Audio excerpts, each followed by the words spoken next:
Read by Cliff Stone of Sydney, Australia. A short story from Ghost Stories of an Antiquary by M.R. James. Lost Hearts. It was, as far as I can ascertain, in September of the year 1811 that a post-chaise drew up before the door of Asby Hall in the heart of Lincolnshire. The little boy, who was the only passenger in the chaise, and who jumped out as soon as it had stopped, looked about him with the keenest curiosity during the short interval that elapsed between the ringing of the bell and the opening of the hall door. He saw a tall, square, red brick house built in the reign of Anne. A stone-pillared porch had been added in the pure classical style of 1790. The windows of the house were many, tall and narrow, with small panes and thick white woodwork. A pediment pierced with a round window crowned the front. There were wings to right and left, connected by curious glazed galleries, supported by colonnades with the central block. These wings plainly contained the stables and offices of the house. Each was surmounted by an ornamental cupola with a gilded vane. An evening light shone on the building, making the window panes glow like so many fires. Away from the hall in front stretched a flat park studded with oaks and fringed with firs, which stood out against the sky. The clock in the church tower, buried in trees on the edge of the park, only its golden weathercock catching the light, was striking 6, and the sound came gently beating down the wind. It was altogether a pleasant impression, though tinged with the sort of melancholy appropriate to an evening in early autumn, that was conveyed to the mind of the boy who was standing in the porch waiting for the door to open to him. The post-chaise had brought him from Warwickshire, where some 6 months before he had been left an orphan. Now, owing to the generous offer of his elderly cousin, Mr. Abney, he had come to live at Asby. The offer was unexpected, because all who knew anything of Mr. Abney looked upon him as a somewhat austere recluse, into whose steady-going household the advent of a small boy would import a new, and it seemed incongruous, element. The truth is that very little was known of Mr. Abney's pursuits or temper. The professor of Greek at Cambridge had been heard to say that no one knew more of the religious beliefs of the later pagans than did the owner of Asby. Certainly his library contained all the then available books bearing on the mysteries, the Orphic poems, the worship of Mithras, and the Neoplatonists. In the marble-paved hall stood a fine group of Mithras slaying a bull, which had been imported from the Levant at great expense by the owner. He had contributed a description of it to the Gentleman's Magazine, and he had written a remarkable series of articles in the Critical Museum on the superstitions of the Romans of the Lower Empire. He was looked upon, in fine, as a man wrapped up in his books, and it was a matter of great surprise among his neighbours that he should ever have heard of his orphan cousin Stephen Elliott, much more that he should have volunteered to make him an inmate of Asby Hall. Whatever may have been expected by his neighbours, it is certain that Mr. Abney, the tall, the thin, the austere, seemed inclined to give his young cousin a kindly reception. The moment the front door was opened, he darted out of his study, rubbing his hands with delight. "How are you, my boy? How are you? How old are you?" said he. "That is, you are not too much tired, I hope, by your journey to eat your supper." "No, thank you, sir," said Master Elliot. "I am pretty well." "That's a good lad," said Mr. Abney. "And how old are you, my boy?"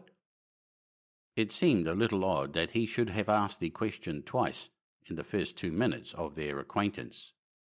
"I'm 12 years old next birthday, sir," said Stephen.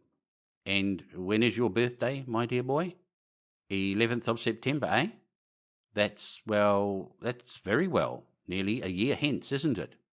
I like to get these things down in my book. Sure it's 12? Certain? Yes, quite sure, sir. Well. Take him to Mrs. Bunch's room, Parks, and let him have his tea, supper, whatever it is. Yes, sir, answered the staid Mr. Parks, and conducted Stephen to the lower regions. Mrs. Bunch was the most comfortable and human person whom Stephen had as yet met in Asby. She made him completely at home. They were great friends in a quarter of an hour, and great friends they remained. Mrs. Bunch had been born in the neighbourhood some 55 years before the date of Stephen's arrival, and her residence at the Hall was of 20 years' standing. Consequently, if anyone knew the ins and outs of the house and the district, Mrs. Bunch knew them, and she was by no means disinclined to communicate her information. Certainly there were plenty of things about the Hall and the Hall gardens which Stephen, who was of an adventurous and inquiring turn, was anxious to have explained to him. Who built the temple at the end of the Laurel Walk? Who was the old man whose picture hung on the staircase, sitting at a table with a skull under his hand? These, and many similar points, were cleared up by the resources of Mrs. Bunch's powerful intellect. There were others, however, of which the explanations furnished were less satisfactory. One November evening, Stephen was sitting by the fire in the housekeeper's room, reflecting on his surroundings. "Is Mr. Abney a good man, and will he go to heaven?" he suddenly asked, with the peculiar confidence which children possess in the ability of their elders to settle these questions, the decision of which is believed to be reserved for other tribunals. "Good? Bless the child," said Mrs. Bunch. "Master's as kind a soul as ever I see. Didn't I never tell you of the little boy as he took in out of the street, as you may say, this 7 years back, and the little girl 2 years after I first come here?" "No, do tell me about them, Mrs. Bunch. Now, this minute." "Well," said Mrs. Bunch, "the little girl I don't seem to recollect so much about. I know master brought her back with him from his walk one day, and give orders to Mrs. Ellis, as was housekeeper then, as she should be took every care with. And the poor child hadn't no one belonging to her. She told me so her own self. And here she lived with us a matter of 3 weeks it might be, and then, whether she were something of a gypsy in her blood or what not, but one morning she out of her bed afore any of us had opened a eye, and neither track nor yet trace of her have I set eyes on since. Master was wonderful put about, and had all the ponds dragged, but it's my belief she was had away by them gypsies, for there was singing round the house for as much as an hour the night she went, and Parks, he declare as he heard them a-calling in the woods all that afternoon. Dear, dear, a odd child she was, so silent in her ways and all, but I was wonderful taken up with her, so domesticated she was. Surprising." "And what about the little boy?" said Stephen. "Ah, that poor boy," sighed Mrs. Bunch. "He were a foreigner. Giovanni he called hisself, and he come a-tweaking his hurdy-gurdy round and about the drive one winter day, and master 'ad him in that minute, and asked all about where he came from, and how old he was, and how he made his way, and where was his relatives, and all as kind as heart could wish. But it went the same way with him. They're a unruly lot, them foreign nations, I do suppose, and he was off one fine morning just the same as the girl. Why he went and what he done was our question for as much as a year after, for he never took his hurdy-gurdy, and there it lays on the shelf." The remainder of the evening was spent by Stephen in miscellaneous cross-examination of Mrs. Bunch, and in efforts to extract a tune from the hurdy-gurdy. That night he had a curious dream. At the end of the passage at the top of the house in which his bedroom was situated, there was an old, disused bathroom. It was kept locked, but the upper half of the door was glazed, and since the muslin curtains which used to hang there had long been gone, you could look in and see the lead-lined bath affixed to the wall on the right hand with its head towards the window. On the night of which I am speaking, Stephen Elliott found himself, as he thought, looking through the glazed door. The moon was shining through the window, and he was gazing at a figure which lay in the bath. His description of what he saw reminds me of what I once beheld myself in the famous vaults of St. Michan's Church in Dublin, which possess the horrid property of preserving corpses from decay for centuries. A figure inexpressibly thin and pathetic, of a dusty leaden colour, enveloped in a shroud-like garment, the thin lips crooked into a faint and dreadful smile, the hands pressed tightly over the region of the heart. As he looked upon it, a distant, almost inaudible moan seemed to issue from its lips, and the arms began to stir. The terror of the sight forced Stephen backwards, and he awoke to the fact that he was indeed standing on the cold boarded floor of the passage in the full light of the moon. With a courage which I do not think can be common among boys of his age, he went to the door of the bathroom to ascertain if the figure of his dream were really there. It was not, and he went back to bed. Mrs. Bunch was much impressed next morning by his story, and went so far as to replace the muslin curtain over the glazed door of the bathroom. Mr. Abney, moreover, to whom he confided his experiences at breakfast, was greatly interested, and made notes of the matter in what he called his book. The spring equinox was approaching, as Mr. Abney frequently reminded his cousin, adding that this had been always considered by the ancients to be a critical time for the young, that Stephen would do well to take care of himself and to shut his bedroom window at night, and that Censorinus had some valuable remarks on the subject. Two incidents that occurred about this time made an impression upon Stephen's mind.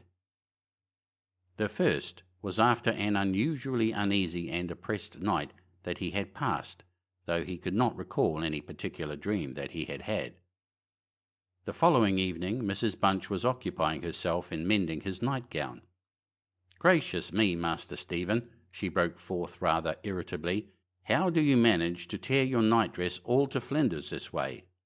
Look here, sir, what trouble you do give to poor servants that have to darn and mend after you." There was indeed a most destructive and apparently wanton series of slits or scorings in the garment, which would undoubtedly require a skilful needle to make good. They were confined to the left side of the chest, long parallel slits about 6 inches in length, some of them not quite piercing the texture of the linen. Stephen could only express his entire ignorance of their origin. He was sure they were not there the night before. "But," he said, "Mrs. Bunch, they are just the same as the scratches on the outside of my bedroom door, and I'm sure I never had anything to do with making them." Mrs. Bunch gazed at him open-mouthed, then snatched up a candle, departed hastily from the room, and was heard making her way upstairs. In a few minutes she came down. "Well," she said, "Master Stephen, it's a funny thing to me how them marks and scratches can a come there. Too high up for any cat or dog to have made 'em, much less a rat. For all the world like a Chinaman's fingernails, as my uncle in the tea trade used to tell us of when we was girls together. I wouldn't say nothing to master, not if I was you, Master Stephen, my dear, and just turn the key of the door when you go to your bed." "I always do, Mrs. Bunch, as soon as I've said my prayers." "Ah, that's a good child. Always say your prayers, and then no one can't hurt you." Herewith Mrs. Bunch addressed herself to mending the injured nightgown, with intervals of meditation until bedtime. This was on Friday night in March 1812. On the following evening the usual duet of Stephen and Mrs. Bunch was augmented by the sudden arrival of Mr. Parkes, the butler, who, as a rule, kept himself rather to himself in his own pantry. He did not see that Stephen was there. He was, moreover, flustered and less slow of speech than was his wont. "Master may get up his own wine, if he likes, of an evening," was his first remark. "Either I do it in the daytime or not at all, Mrs. Bunch. I don't know what it may be. Very like it's the rats or the wind got into the cellars. But I'm not so young as I was, and I can't go through with it as I have done." "Well, Mr. Parkes, you know it is a surprising place for the rats, is the hall." "I'm not denying that, Mrs. Bunch, and to be sure many a time I've heard the tale from the men in the shipyards about the rat that could speak. I never laid no confidence in that before, but to-night, if I'd demeaned myself to lay my ear to the door of the further bin, I could pretty much have heard what they was saying." "Oh, there, Mr. Parkes, I've no patience with your fancies. Rats talking in the wine cellar, indeed." "Well, Mrs. Bunch, I've no wish to argue with you. All I say is, If you choose to go to the far bin and lay your ear to the door, you may prove my words this minute." "What nonsense you do talk, Mr. Parkes. Not fit for children to listen to. Why, you'll be frightening Master Stephen there out of his wits." "What? Master Stephen?" said Parkes, awaking to the consciousness of the boy's presence. "Master Stephen knows well enough when I am a-playing a joke with you, Mrs. Bunch." In fact, Master Stephen knew much too well to suppose that Mr. Parkes had in the first instance intended a joke. He was interested, not altogether pleasantly, in the situation, but all his questions were unsuccessful in inducing the butler to give any more detailed account of his experiences in the wine cellar. We have now arrived at March 24, 1812. It was a day of curious experiences for Stephen, a windy, noisy day which filled the house and the gardens with a restless impression. As Stephen stood by the fence of the grounds and looked out into the park, he felt as if an endless procession of unseen people were sweeping past him on the wind, borne on resistlessly and aimlessly, vainly striving to stop themselves, to catch at something that might arrest their flight and bring them once again into contact with the living world of which they had formed a part. After luncheon that day, Mr. Abney said, "Stephen, my boy, do you think you could manage to come to me tonight as late as 11 o'clock in my study? I shall be busy until that time, and I wish to show you something connected with your future life which it is most important that you should know. You are not to mention this matter to Mrs. Bunch nor to anyone else in the house, and you had better go to your room at the usual time." Here was a new excitement added to life.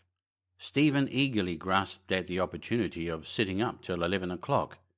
He looked in at the library door on his way upstairs that evening, and saw a brazier, which he had often noticed in the corner of the room, moved out before the fire. An old silver gilt cup stood on the table, filled with red wine, and some written sheets of paper lay near it. Mr. Abney was sprinkling some incense on the brazier from a round silver box as Stephen passed, but did not seem to notice his step. The wind had fallen, and there was a still night and a full moon. At about 10 o'clock, Stephen was standing at the open window of his bedroom, looking out over the country. Still as the night was, the mysterious population of the distant moonlit woods was not yet lulled to rest. From time to time strange cries as of lost and despairing wanderers sounded from across the mere. They might be the notes of owls or water-birds, yet they did not quite resemble either sound. Were not they coming nearer? Now they sounded from the nearer side of the water, and in a few moments they seemed to be floating about among the shrubberies. Then they ceased. But just as Stephen was thinking of shutting the window and resuming his reading of Robinson Crusoe, he caught sight of two figures standing on the gravelled terrace that ran along the garden side of the hall. The figures of a boy and girl, as it seemed. They stood side by side, looking up at the windows. Something in the form of the girl recalled irresistibly his dream of the figure in the bath. The boy inspired him with more acute fear. Whilst the girl stood still, half smiling, with her hands clasped over her heart, the boy, a thin shape with black hair and ragged clothing, raised his arms in the air with an appearance of menace and of unappeasable hunger and longing. The moon shone upon his almost transparent hands, and Stephen saw that the nails were fearfully long and that the light shone through them. As he stood with his arms thus raised, he disclosed a terrifying spectacle. On the left side of his chest there opened a black and gaping rent, and there fell upon Stephen's brain, rather than upon his ear, the impression of one of those hungry and desolate cries that he had heard resounding over the woods of Azerby all that evening. In another moment this dreadful pair had moved swiftly and noiselessly over the dry gravel, and he saw them no more. Inexpressibly frightened as he was, he determined to take his candle and go down to Mr. Abney's study, for the hour appointed for their meeting was near at hand. The study, or library, opened out of the front hall on one side, and Stephen, urged on by his terrors, did not take long in getting there. To effect an entrance was not so easy. It was not locked, he felt sure, for the key was on the outside of the door as usual. His repeated knocks produced no answer. Mr. Abney was engaged. He was speaking. What? Why did he not try to cry out? And why was the cry choked in his throat? Had he, too, seen the mysterious children? But now everything was quiet, and the door yielded to Stephen's terrified and frantic pushing. On the table in Mr. Abney's study, certain papers were found which explained the situation to Stephen Elliott when he was of an age to understand them. The most important sentences were as follows. It was a belief very strongly and generally held by the ancients, of whose wisdom in these matters I have had such experience as induces me to place confidence in their assertions, that by enacting certain processes, which to us moderns have something of a barbaric complexion, a very remarkable enlightenment of the spiritual faculties in man may be attained. That, for example, by absorbing the personalities of a certain number of his fellow creatures, an individual may gain a complete ascendancy over those orders of spiritual beings which control the elemental forces of our universe. It is recorded of Simon Magus that he was able to fly in the air, to become invisible, or to assume any form he pleased, by the agency of the soul of a boy whom, to use the libellous phrase employed by the author of the Clementine Recognitions, he had murdered. I find it set down, moreover, with considerable detail in the writings of Hermes Trismegistus, that similar happy results may be produced by the absorption of the hearts of not less than 3 human beings below the age of 21 years. To the testing of the truth of this receipt I have devoted the greater part of the last 20 years, selecting as the corpora vilia of my experiment such persons as could conveniently be removed without occasioning a sensible gap in society. The first step I effected by the removal of one Phoebe Stanley, a girl of gypsy extraction, on March 24, 1792. The second by the removal of a wandering Italian lad named Giovanni Paoli, on the night of March 23, 1805. The final victim, to employ a word repugnant in the highest degree to my feelings, must be my cousin, Stephen Elliott. His day must be this March 24, 1812. The best means of effecting the required absorption is to remove the heart from the living subject, to reduce it to ashes, and to mingle them with about a pint of some red wine, preferably port. The remains of the first 2 subjects, at least, it will be well to conceal. A disused bathroom or wine cellar will be found convenient for such a purpose. Some annoyance may be experienced from the psychic portion of the subjects, which popular language dignifies with the name of ghosts. But the man of philosophic temperament, to whom alone the experiment is appropriate, will be little prone to attach importance to the feeble efforts of these beings to wreak their vengeance on him. I contemplate with the liveliest satisfaction the enlarged and emancipated existence which the experiment, if successful, will confer on me, not only placing me beyond the reach of human justice, so called, but eliminating to a great extent the prospect of death itself. Mr. Abney was found in his chair, his head thrown back, his face stamped with an expression of rage, fright, and mortal pain. In his left side was a terrible lacerated wound exposing the heart. There was no blood on his hands, and a long knife that lay on the table was perfectly clean. A savage wildcat might have inflicted the injuries. The window of the study was open, and it was the opinion of the coroner that Mr. Abney had met his death by the agency of some wild creature. But Stephen Elliott's study of the papers I have quoted led him to a very different conclusion. End of Lost Hearts by M. R. James. Thank you for listening.